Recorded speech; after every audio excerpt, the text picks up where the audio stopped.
Hello everyone, welcome back to YouTube channel is जो study, जहां हम बनाते हैं आपकी पढ़ाई को आसान और बहुत ज़्यादा मज़ेदार।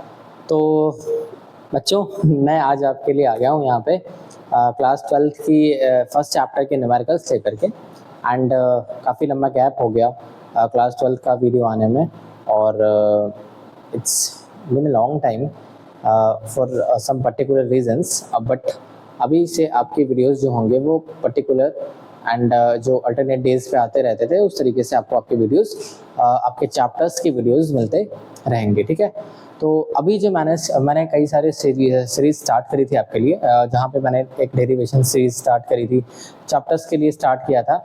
एंड अभी जो ये सीरीज स्टार्ट होने वाली है ये डिपेंड करेगी एंड बेस्ड होगी आपके न्यूमेरिकल्स पे, क्योंकि फिजिक्स में न्यूमेरिकल्स का एक बहुत बड़ा रोल होता है, बहुत वाइटल रोल होता है, और इसलिए न्यूमेरिकल्स उतने ही इम्पोर्टेंट हैं जितने की थ्योरी और जितने की डेरिवेशन। ठीक है, तो न्यूमेरिकल्स हम लोग स्टार्ट करेंगे, और न्यूमेरिकल स्टार्ट करने से मैं पहले बता दूं बेटा कि हम जो न्यूमेरिकल स्टार्ट करने वाले हैं बहुत बेसिक से स्टार्ट करने वाले हैं।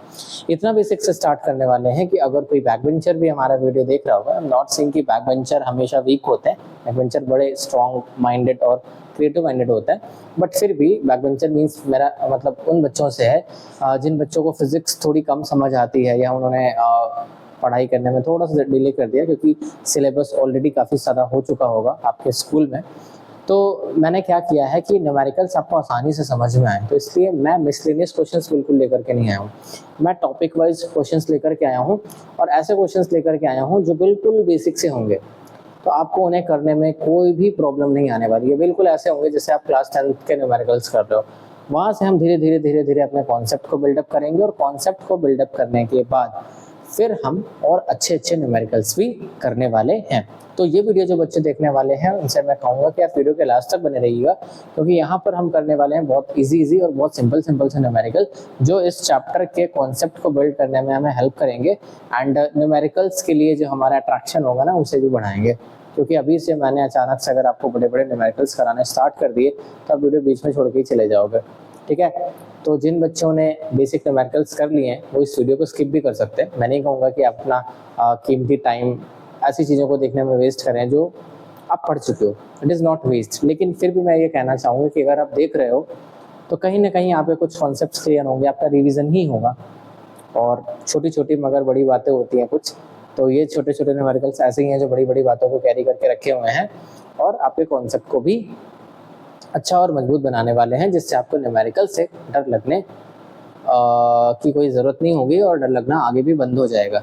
ठीक है, चलिए स्टार्ट करते हैं अपना नया चैप्टर तो नहीं है, चैप्टर तो हम लोग पढ़ चुके हैं, और जिन बच्चों ने चैप्टर नहीं पढ़ा है वो डिस्क्रिप्शन पे मैं लिंक पोस्ट कर दूंगा, वहाँ से आप जा सकते हो, प्लेलिस्ट से जा सकते हो। इलेक्ट्रिक चार्जेस एंड फील्ड्स के न्यूमेरिकल्स हम करने वाले हैं, और this video will be part 1 for you, क्योंकि अब हम बेसिक से स्टार्ट कर रहे हैं, इसलिए कई सारे पार्ट में चैप्टर्स के न्यूमेरिकल आएंगे। और जो पार्ट 1 होगा किसी भी न्यूमेरिकल सीरीज का, किसी भी चैप्टर के न्यूमेरिकल सीरीज का जो पार्ट 1 होगा वो बिल्कुल बेसिक होगा। चैप्टर पार्ट 2 थोड़ा सा एक मॉडरेट होगा, एंड जो पार्ट 3 होगा उसमें अच्छे क्वेश्चन होंगे। ठीक है, तो आप अपनी कन्वीनियंसी के अकॉर्डिंग आप वीडियोस को देख सकते हो। क्लियर? तो चलिए स्टार्ट करते हैं हम लोग हमारा न्यूमेरिकल, इस चैप्टर के न्यूमेरिकल जो हम लोग करने वाले हैं। And this one is question number 1 जो हम समझेंगे। सबसे पहले मैंने कहा था ना आपसे कि बहुत बेसिक से स्टार्ट कर रहे हैं हम लोग, तो बिल्कुल बेसिक से स्टार्ट करेंगे। और क्वेश्चन नंबर 1 हमारा क्या है? अ कंडक्टर हैज, काफी ज्यादा मार करके टिप्स तो होंगे, पता नहीं कौन बना गया मेरे से पहले वीडियो। ठीक है, a conductor has a negative charge. बेटा इस वर्ड को मार्क करके रखिएगा, क्योंकि आगे आपको आंसर देने में ये वर्ड काम आने वाला है कहीं ना कहीं, अगर इन्होंने बोला है negative charge. A conductor has a negative charge of 8.0 × 10⁻⁷ coulomb. तो हम लोग चार्ज लिख लेते हैं, तो हमारे पास जो चार्ज है बेटा वो कितना है? नेगेटिव चार्ज है। ठीक है, 8.0 × 10⁻⁷ कूलम। ठीक है, आगे बोला गया हाउ मेनी इलेक्ट्रॉन्स मोर और less are there as compared to its neutral state. तो इसके न्यूट्रल स्टेट के कंपैरिजन में कितने इलेक्ट्रॉन कम या ज्यादा होंगे? उस कंडक्टर की न्यूट्रल स्टेट के कंपैरिजन में इस वक्त उसके पास कितने इलेक्ट्रॉन कम या ज्यादा होंगे? तो कम या ज्यादा तो मैं अभी बता सकता हूँ कि कम या ज्यादा क्यों होंगे। बेटा यहाँ पे जो चार्ज बोला गया है वो क्या बोला गया है? नेगेटिव बोला गया है। और नेगेटिव चार्ज ज़्यादा है, इसका मतलब है कि नेगेटिव चार्ज कब होता है, नेगेटिव चार्ज इलेक्ट्रॉन कैरी करते हैं नेगेटिव चार्ज, और नेगेटिव चार्ज ज़्यादा होने का मतलब है कि नंबर ऑफ इलेक्ट्रॉन्स क्या हो रहे होंगे, ज़्यादा होंगे उस टाइम पे, नंबर ऑफ इलेक्ट्रॉन्स ज़्यादा होंगे, इस वजह से नेगेटिव चार्ज भी होगा जो वो बड़ा होगा। इसलिए ये तो आंसर आप अभी बोल सकते हो कि जो इलेक्ट्रॉन्स होंगे वो मोर होंगे, मतलब ज़्यादा होंगे, लेकिन कितने ज़्यादा होंगे वो हमें पता करना होगा। So we have to find out the number of electrons, ठीक है। और हमें ये पता है कि किसी भी इलेक्ट्रॉन पे जो चार्ज होता है वो कितना होता है, 1.6 × 10⁻⁻19 कूलम, ठीक है। ये इलेक्ट्रॉन पे क्या होता है, चार्ज होता है। अब हमें नंबर ऑफ इलेक्ट्रॉन निकालने हैं, तो सिंपल सा रिलेशन होता है Q = Ne।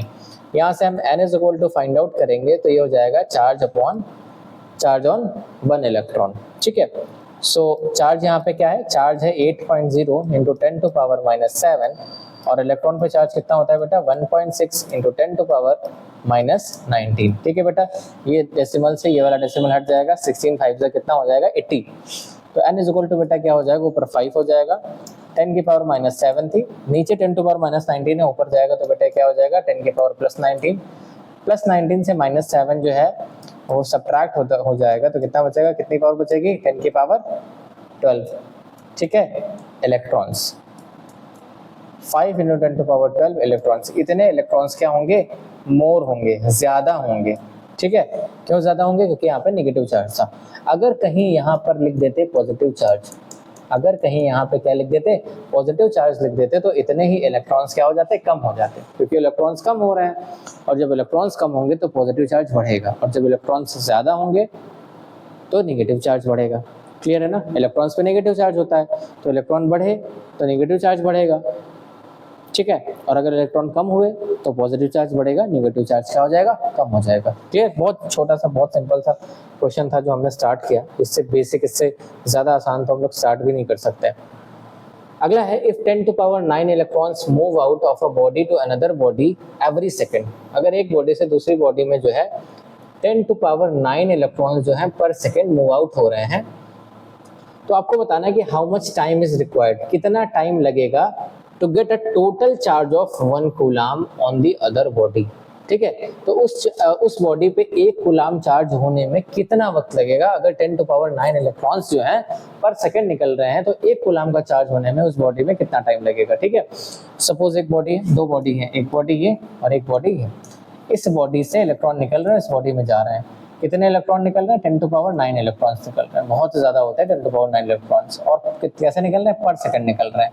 आप कह रहे हैं कि इस वाली बॉडी में 1 कूलम चार्ज हो जाए, इसके लिए जो है कितना टाइम लगेगा, इसके लिए कितना टाइम लगेगा।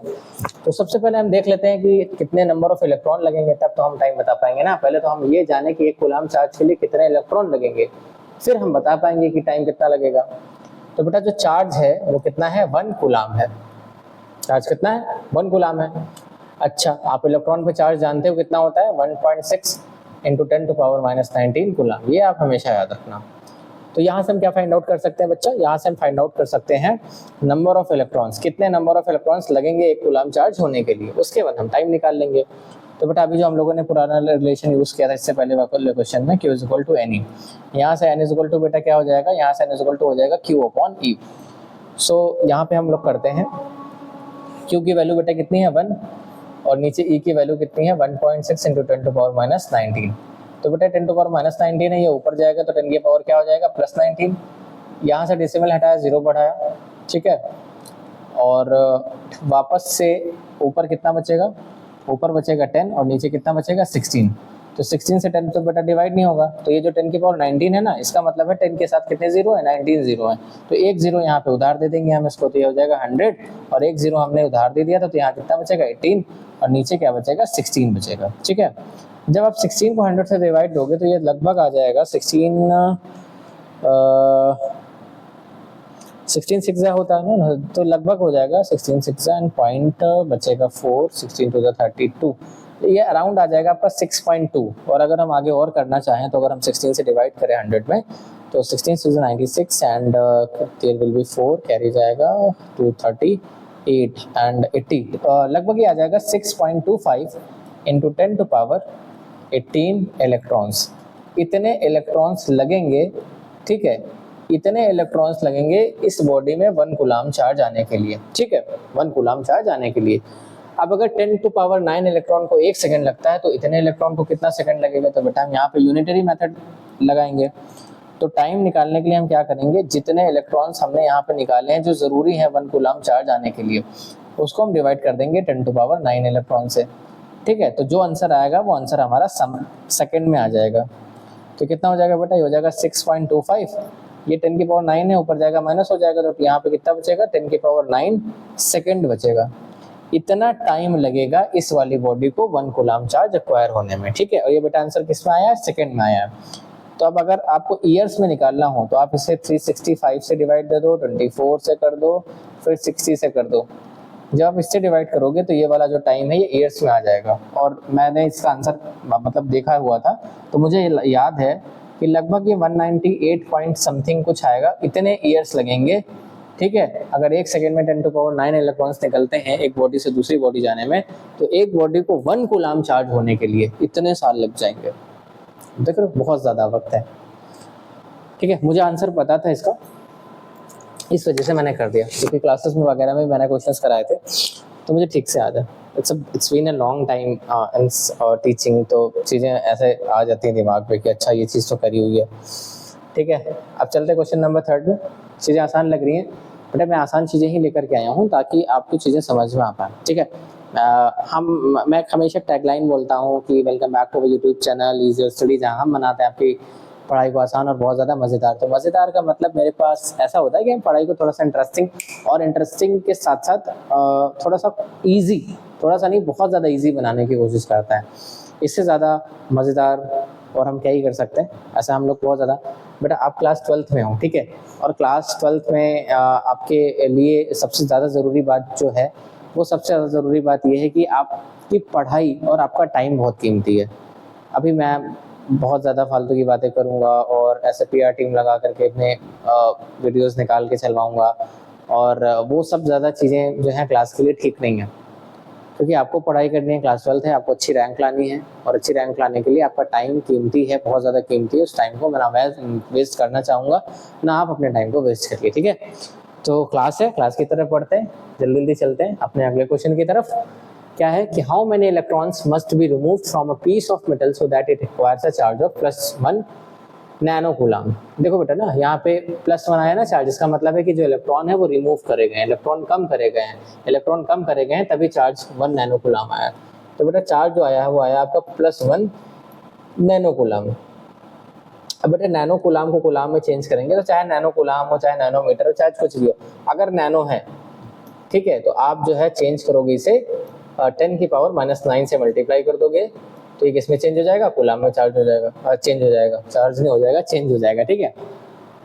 तो आपसे कह रहा है कि इतना चार्ज होने के लिए कितने इलेक्ट्रॉन्स जो हैं वो रिमूव करे गए होंगे, ठीक है। तो वही वाला क्वेश्चन है बेटा, जो क्वेश्चन नंबर 1 था, बिल्कुल वैसा ही है, बस थोड़ा सा चेंज है। एक इलेक्ट्रॉन पे इतना चार्ज होता है, अभी आपको नंबर ऑफ इलेक्ट्रॉन्स निकालने ना कि हाउ मेनी इलेक्ट्रॉन्स। सो वही रिलेशन हम यूज करेंगे Q is equal to n e वाला, जहाँ से N इज इक्वल टू क्या हो जाएगा, N इज इक्वल टू हो जाएगा Q/E। सो यहाँ से हम N निकालेंगे, तो Q कितना है, Q है 1 × 10⁻⁹ और E कितना है हमारे पास 1.6 × 10⁻⁻19। बेटा ये -19 ऊपर जाएगा तो क्या हो जाएगा, +19 हो जाएगा, तो ये हो जाएगा 10⁻⁹ × 10⁻+19। तो बेटा ये +19 है, ये 19 से 9 चला जाएगा, ऊपर कितना बचेगा, 10 बचेगा, और नीचे कितना बचेगा हमारे पास 1.6। तो ऊपर हो जाएगा हमारे पास 1 × 10⁻10 और अपॉन में 1.6। डेसिमल हटाएंगे, 0 बढ़ाएंगे, 10 हो गया, एक 0 यहाँ से उधार ले लेंगे तो ये 100 हो जाएगा, और यहाँ कितना बचेगा 10⁻9 और अपॉन में कितना आ जाएगा 16 से इसको कट करेंगे, जस्ट पहले वाले क्वेश्चन में करा था हम लोगों ने, तो कितना आ जाएगा 6.25 × 10�9। बेटा अगर मुझे आंसर नहीं भी पता होता ना, तो मेरी कैलकुलेशन इतनी ज़्यादा स्ट्रांग हो चुकी है कि कैसा भी कैलकुलेशन हो काफ़ी स्ट्रांग और काफ़ी स्पीड में कर सकता हूँ मैं। और यही मैं चाहता हूँ कि आप भी कैलकुलेशन को बहुत अच्छे से, बहुत स्ट्रांग, बहुत स्पीड में करिए, ताकि आपका टाइम बच सके। कैलकुलेशन को स्ट्रांग करना बहुत ज़रूरी है। और एक दिन मैं आपको एक ऐसा वीडियो दूंगा जहाँ मैं ये बताऊंगा कि कैसे फिजिक्स को आसानी से समझें, कैसे फिजिक्स को आसान तरीके से पढ़ें, ठीक है। तो बेटा इतने इलेक्ट्रॉन्स जो हैं रिमूव करने पड़ेंगे, ताकि जो वो मेटल का पीस है उस पर इतना चार्ज आ सके, +1 नैनो कूलम का चार्ज आ सके। ठीक है, क्लियर है ना? आसान आसान क्वेश्चन मैं लाया ही आसान आसान, ताकि जो है आपका न्यूमेरिकल्स में मन लगे, अच्छा लगे आपको, ठीक है। अब आपको ये क्वेश्चन देख के थोड़ा सा डर लग रहा होगा, बट ऐसा कुछ नहीं है, पढ़ते हैं, देखते हैं, समझते हैं। कई बार ऐसा होता है जो बड़ी बड़ी चीजें दिखने में होती हैं, बड़ी बड़ी प्रॉब्लम्स बहुत छोटी होती हैं, ठीक है। तो साइज पे, प्रॉब्लम की साइज पे नहीं जाना है, ठीक है, अपने पे बिल्कुल भरोसा रखना है, बिल्कुल कॉन्फिडेंट ऐसे, ठीक है, कि हम कर लेंगे। ऐसे इन द सेंस मतलब नहीं है कि आप हर प्रॉब्लम के सामने ऐसे करके खड़े हो जाना है। सपोज आपकी कहीं लड़ाई झगड़ा हो गया, बस करना नहीं चाहिए और ऐसे करके खड़े हो, ये मतलब नहीं था। इसका मतलब था कि आपका माइंडसेट जो है वो काफी स्ट्रांग होना चाहिए। ओके, सो स्टार्ट करते हैं। क्या क्वेश्चन है, एक लाइन को बारीकी से बहुत अच्छे से ध्यान से पढ़ेंगे। लिखा हुआ है Coulomb's law for electrostatic force between 2 point charges. 2 point charges के बीच में जो कूलॉम्स लॉ होता है electrostatic force, and Newton's law for gravitational force between 2 stationary point masses.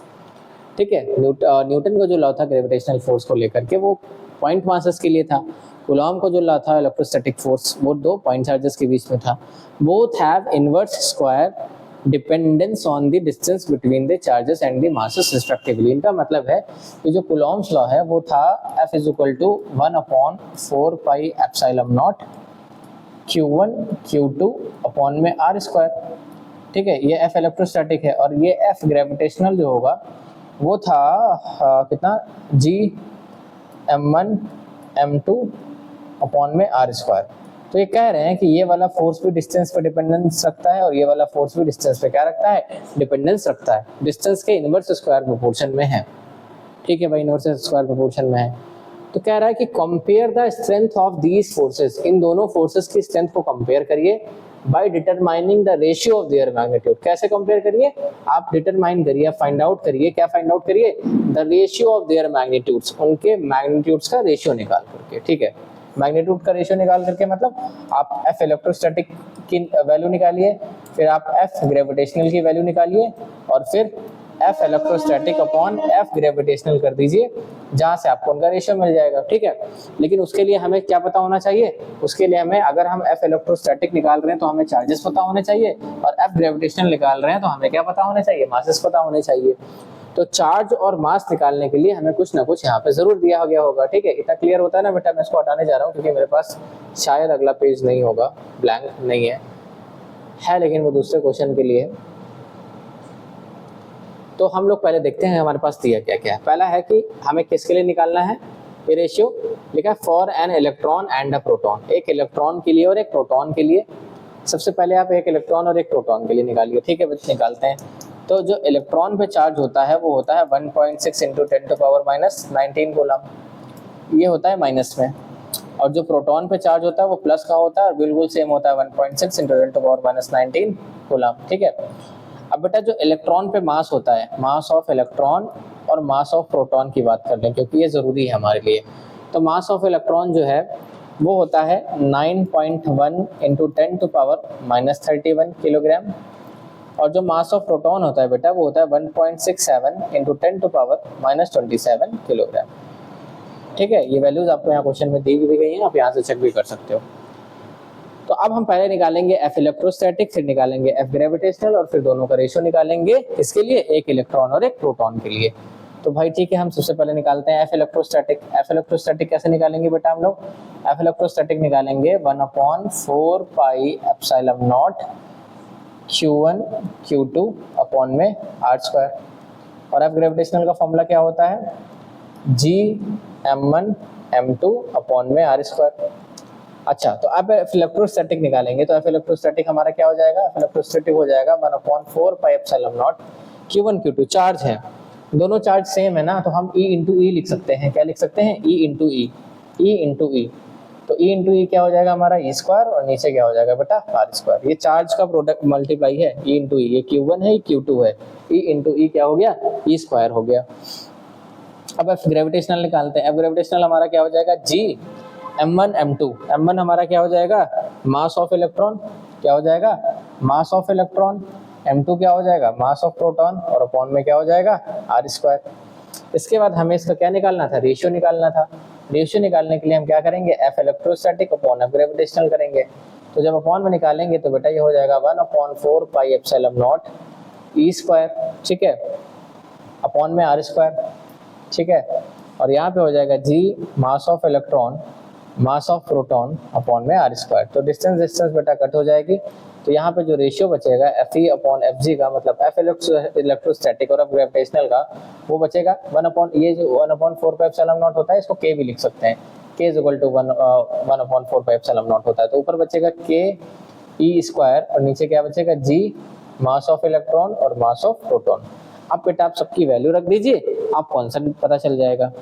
कैसे पता चल जाएगा? F electrostatic upon F gravitational is equal to कितना होगा, के की वैल्यू होती है बेटा कितनी, 9 × 10⁻⁹।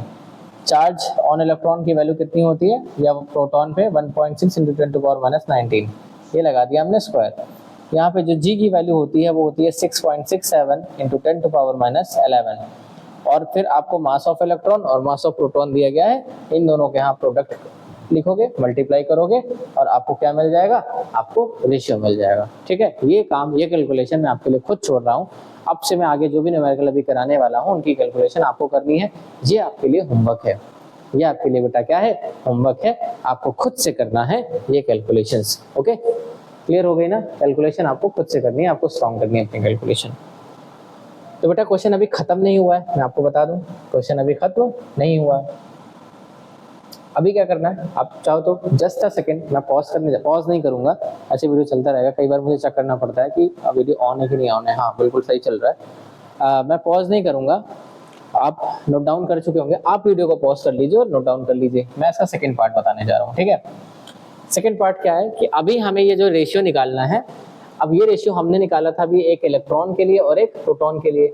अभी हमें ये जो रेशियो निकालना है ये दो प्रोटॉन के लिए निकालना है। तो बेटा प्रोटॉन पे चार्ज कितना होता है, 1.6 × 10⁻19 कूलम। मैंने ई लिख दिया, ये पी भी आप लिख सकते हो, प्रोटॉन पे चार्ज है।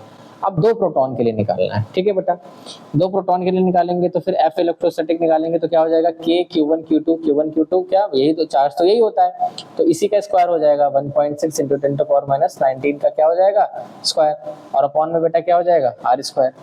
फिर आप निकालोगे एफ ग्रेविटेशनल निकालोगे तो आप जी की वैल्यू रखोगे 6.67 × 10⁻11। फिर आप मास ऑफ प्रोटॉन लिखोगे दो बार, क्योंकि यहाँ पर इस बार दो प्रोटॉन की बात करी जा रही है, तो आप दोनों बार प्रोटॉन का मास लिखोगे और अपॉन में क्या लिखोगे आर स्क्वायर। ये आप लिख सकते हो कि मास ऑफ प्रोटॉन का क्या कर दोगे, स्क्वायर कर दोगे। वापस से जब आप इनका रेशियो निकालने जाओगे तो F electrostatic upon F gravitational करोगे, जहां से आर स्क्वायर कट जाएगा, तो आपके पास बचेगी के की वैल्यू 9 × 10⁻9 और आपके पास बचेगा 1.6 × 10⁻19 का स्क्वायर। ठीक है, जो प्रोटॉन पे चार्ज है, और अपॉन में क्या बचेगा आपके पास जी की वैल्यू 6.67 × 10⁻11, और फिर आपके पास बचेगा मास ऑफ प्रोटॉन जो कितना होता है 1.67 × 10⁻27 का स्क्वायर किलोग्राम। अब आप इस कैलकुलेशन को जब सॉल्व कर लोगे तो इस कैलकुलेशन को सॉल्व करने के बाद आपको मिल जाएगा इलेक्ट्रोस्टैटिक फोर्स और ग्रेविटेशनल फोर्स का रेशियो किसके लिए, टू प्रोटॉन्स, और अभी इससे पहले जो हमने निकाला था वो इलेक्ट्रॉन और प्रोटॉन दोनों के लिए था। ठीक है, वो इलेक्ट्रॉन और प्रोटॉन दोनों के लिए था। ठीक है, चेंज क्या होगा, चेंज होगा कि जब हम इलेक्ट्रॉन और प्रोटॉन दोनों के लिए कर रहे थे तो जब हम एफ ग्रेविटेशनल निकाल रहे थे तो वहां पर हम इलेक्ट्रॉन का मास और प्रोटॉन का मास अलग अलग लिख रहे थे। यहाँ पर प्रोटॉन ही है तो सिर्फ प्रोटॉन का मास लिखेंगे और उससे स्क्वायर कर देंगे या 2 टाइम्स मल्टीप्लाई कर देंगे। ठीक है, अच्छा तो ये हो गया। इसके बाद अभी ये खत्म नहीं हुआ है बेटा, अगला पोर्शन है, आप वीडियो को पॉज करके बेटा वहां से नोट डाउन कर लीजिएगा। अगला है कि estimate the accelerations of electron and proton due to the electrical force of their mutual attraction when they are 1 metre apart. कहा गया है कि जब इलेक्ट्रॉन और प्रोटॉन, तो इलेक्ट्रॉन पे नेगेटिव चार्ज होता है, प्रोटॉन पे पॉजिटिव होता है, वो जब एक दूसरे से 1 एंगस्ट्रॉम अपार्ट हो, 1 एंगस्ट्रॉम दूर हो, एक दूसरे से 1 एंगस्ट्रॉम दूर हो, मतलब एक दूसरे से 10⁻⁻10 मीटर दूर हो, तब जो है आपको क्या निकालना है, एक्सेलरेशन निकालने हैं। ठीक है, इलेक्ट्रॉन एंड प्रोटॉन के, किसकी वजह से, इलेक्ट्रिकल फोर्स की वजह से और ग्रेविटेशनल फोर्स की वजह से। ठीक है, तो आप कैसे निकालोगे बेटा, एक्सेलरेशन कैसे निकालोगे, तो बेटा क्या होता है, आपने सुना होगा एफ इज इक्वल टू क्या होता है, F electrostatic is equal to, या आपने एक रिलेशन सुना होगा ना, F is equal to m a. अब आप इलेक्ट्रोस्टैटिक के लिए निकालोगे तो ए इलेक्ट्रोस्टैटिक क्या हो जाएगा बेटा, हो जाएगा F electrostatic upon m. M क्या हो जाएगा, वो बेटा मास हो जाएगा, क्या हो जाएगा, मास हो जाएगा। क्लियर। और अगर यही चीज आप ग्रेविटेशन के लिए निकालोगे ठीक है, इन्होंने इलेक्ट्रोस्टैटिक के लिए बोला है, ग्रेविटेशन के लिए नहीं बोला है। आप चाहो तो वहाँ के लिए भी निकाल सकते हो। कैसे? आपको पता है कि F इज इक्वल टू क्या होता है, G m1 m2 अपॉन में r स्क्वायर। तो जब आप एक्सेलरेशन निकालोगे तो हो जाएगा A is equal to F gravitational upon में मास। अब जिसकी बात कर रहे हैं यहाँ पे, हम इलेक्ट्रॉन की बात कर रहे हैं, प्रोटॉन की बात कर रहे हैं, ठीक है। तो आप मासेस में यहाँ पर m1 m2 की जगह इलेक्ट्रॉन और प्रोटॉन का मास रखोगे, जैसे कि अभी हमने यहाँ पर ये वाला क्वेश्चन नंबर 1 किया था, ठीक है। फिर भी अगर आपको इस क्वेश्चन में कुछ डाउट लगे, क्योंकि ये वाला कुछ जो पार्ट है, ये पार्ट बी, ये बिल्कुल पार्ट 1 की तरह है, इस वजह से ये आपको मैं दे रहा हूँ होमवर्क के लिए, ठीक है। बेटा क्लास का होमवर्क करना बहुत ज़्यादा ज़रूरी है। अगर आप क्लास पढ़ रहे हो तो आपको होमवर्क करना जरूरी है। अगर आप क्लास पढ़ रहे हो, आपको होमवर्क नहीं मिल रहा है, आपकी पढ़ाई बेकार है। बिना होमवर्क के पढ़ाई पॉसिबल ही नहीं है। और कुछ लोग होमवर्क क्या समझते हैं, कुछ लोग होमवर्क वो समझते हैं कि जो स्कूल में पढ़ाया गया वापस जाके उससे पढ़ लिया, जो क्लास में पढ़ाया गया वो वापस जाके पढ़ लिया, यूट्यूब पे जा गया वही वापस पढ़ लिया और हो गया। इससे सिर्फ आप चीज़ों को रिवाइज कर रहे हो, सीख नहीं रहे हो। सीखने के लिए आपको रेगुलर होमवर्क करना ही पड़ेगा। बिना होमवर्क के आप चीज़ें कर नहीं सकते हो, ठीक है। तो होमवर्क ज़रूर से ज़रूर करना है, इसलिए मैं आपको होमवर्क दे रहा हूँ। पीछे मैंने 2 कैलकुलेशंस दी आपको करने के लिए, ठीक है। यहाँ पर एक क्वेश्चन का बेस बताया है और दूसरे क्वेश्चन को आपको खुद से करना है। देखो अभी आप सोच रहे होगे कि सर तो सारी चीज़ें मुझे ही दे रहे हैं, खुद से कुछ नहीं कर रहे हैं। कई सारे लोग अभी कमेंट करेंगे ऐसा, बट बेटा कमेंट में कोई कुछ भी बोले, मुझे कोई कुछ भी बोले, बट मुझे आपकी पढ़ाई ही सबसे ज़्यादा ज़रूरी चीज़ नज़र आती है। मैं यहाँ खड़े होकर के पढ़ा रहा हूँ या मैं आपसे बात भी कर रहा हूँ, वो सिर्फ इस वजह से ताकि आपकी पढ़ाई बिल्कुल भी डिस्टर्ब ना हो। और डिस्टर्ब के साथ साथ आप पढ़ाई खुद से भी करो। बेटा जब तक आप खुद से पढ़ाई नहीं करोगे तब तक पढ़ाई होने ही नहीं वाली है। आपको याद है बचपन में थे, छोटे 6-7 क्लास में आपको होमवर्क मिलता था, घर जाते थे, होमवर्क करते थे, अगले दिन क्लासरूम में चक्कर आते थे, आप एग्जाम अच्छे देते थे, तो आपको लगता था कि क्लास 6-7 बहुत ईजी होता है। तो बेटा उम्र के हिसाब से तो वो क्लास भी टफ था ना, लेकिन वो कैसे आपने पास आउट किया? इस वजह से ताकि आप होमवर्क टाइम पे करते थे।